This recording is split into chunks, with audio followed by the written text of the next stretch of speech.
In this quick walkthrough, we'll show you how to view your wallet's transaction history in Best Wallet. Whether you've just bought some crypto or swapped tokens, it's easy to track everything right from the app.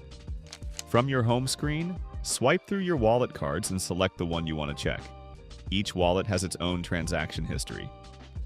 Next, tap Trade in the bottom nav bar, then tap History. This shows all the recent activity for the wallet you've selected.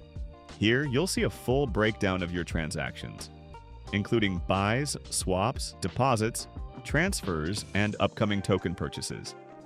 You can also use the filter icon to sort by transaction type, such as buy or receive, making it easier to find the transaction you're looking for. By tapping a transaction, you can see more details, as well as view it on a Chain Explorer.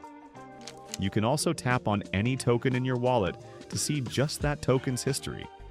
And if you've bought any pre-launch tokens, those will also show in the Upcoming Tokens tab. And that's it. Best Wallet gives you full visibility of your transaction activity, so you always stay on top of your trades, purchases, and transfers.